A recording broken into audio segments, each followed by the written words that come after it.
still gonna keep it real in this new episode of Wow Podcast. So, in this episode, gusto mo yung init? Ang init. Pero anyway, I miss you guys so much. I know it's been a month since I uploaded the last episode of this podcast. But yeah, I've been uploading videos, vlogs. If you guys don't know, I do vlog. If you are listening to this podcast sa Spotify, it's also available in YouTube. Kayo na bahala. But anyway, in this new episode, I'm gonna be talking about the beauty in uncertainty. Yes.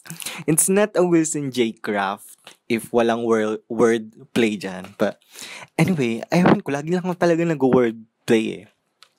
Pero yun nga, siguro let's define uncertainty and beauty. Ano to?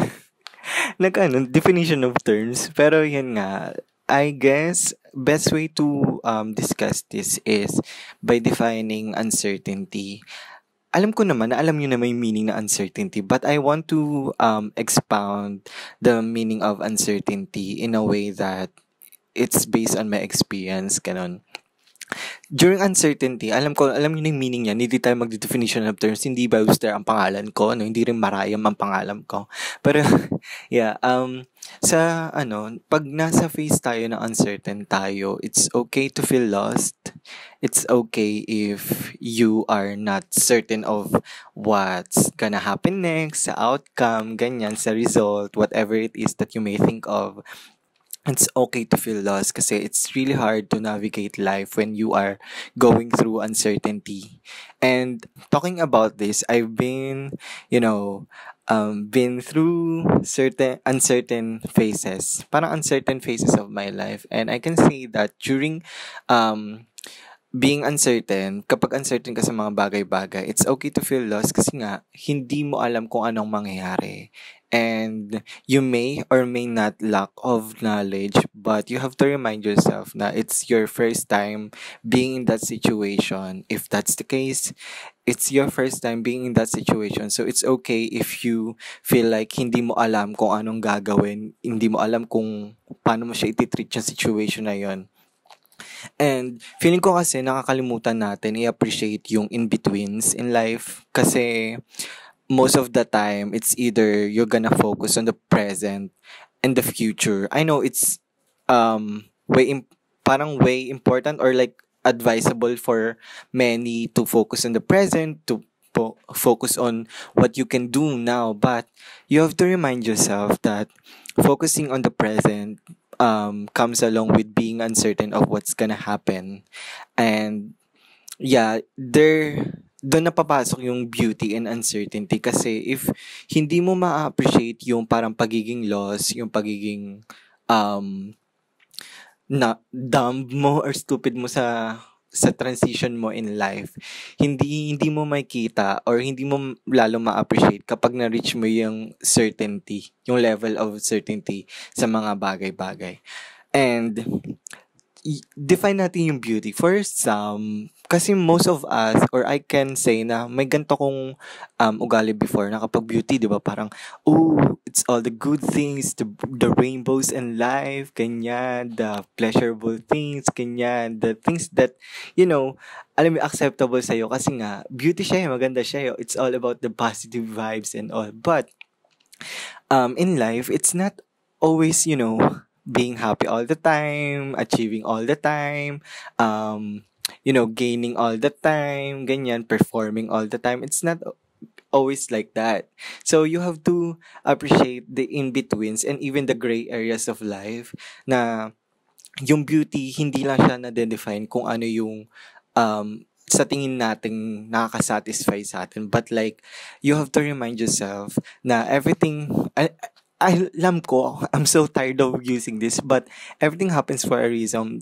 And also, you have to appreciate the in-betweens in life. Everything talaga, pag na-connect mo siya, kapag na-appreciate mo yung mga gray areas, ganyan, yung mga bagay na hindi mo naman na-expect na mangyayari along your journey in life, along your journey of reaching that certainty in life, mas marirealize mo na worth it kapag nandun ka sa end. And also, I just wanna share this na kapag nasa ano kasi tayo, uncertain phase of our life, it's way easier for us to be clouded by our thoughts na parang feeling natin hindi tayo progress in life, feeling natin hindi tayo nagmo-move forward kasi alam mo yun, yung result na na-expect natin may or may not come the way we expected it. And kung paano rin siya darating and kung gaano rin siya darating, gaano rin siya kabilis darating sa atin.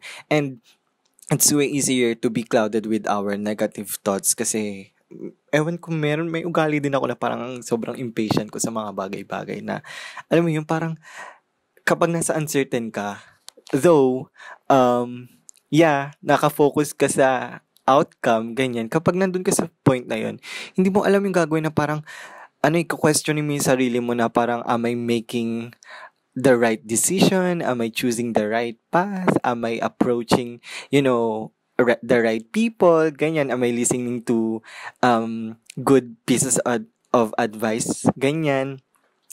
And again, it's okay to feel lost and to question things when you are uncertain of these things.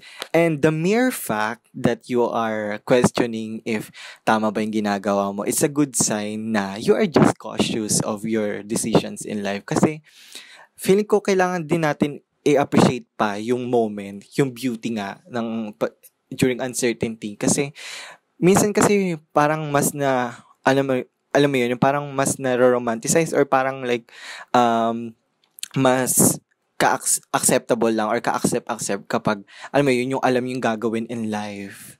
But we have to appreciate people when they are still, moving forward even though they are uncertain of what's gonna happen next. Kasi, that's an indicator na risk taker sila no matter what happens. Parang alam mo yun yung parang go with the flow, come what may. The mere fact that they are still choosing to keep going na even though hindi nila alam kung ano yung gagawin in life, that's a good indication kasi nandun yung drive to move forward. And that what matters the most for me at least. Na alam mo yun, kahit na sige, iti-take ko na lang to for the sake na alam mo yun, yung another step siya to move forward. Yes, this may seem like a wrong path for me. At least, kapag tinig ko siya, malalaman ko if yung path na yun is for me talaga or hindi. Kasi dun ko marirealize na, okay, at least, na-gain ko experience na yun, I can know better now. And, mas matitreat ko pa yung, okay, saan ba ako nagkamali, ganyan. Saan ba ako pwede yung pang mag-improve? Saan pa ako yung alam mo yung makaka-help sa akin to make things certain for me.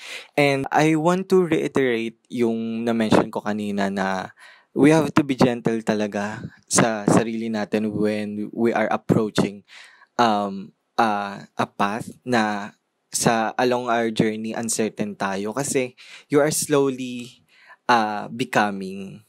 Gets nyo? Kaya favorite term ko rin yung becoming kasi yung ing, di ba? Alam naman natin by English grammar, ganyan. So, ongoing siya. You are becoming. So, you have to remind yourself na work in progress yung life natin. Yes, na-mention ko before na yung life natin, dito na talaga siya, tapos na siya. But, it's also up to us to make things certain. Of course, with the help of the higher being pa rin sa guidance niya. Kasi,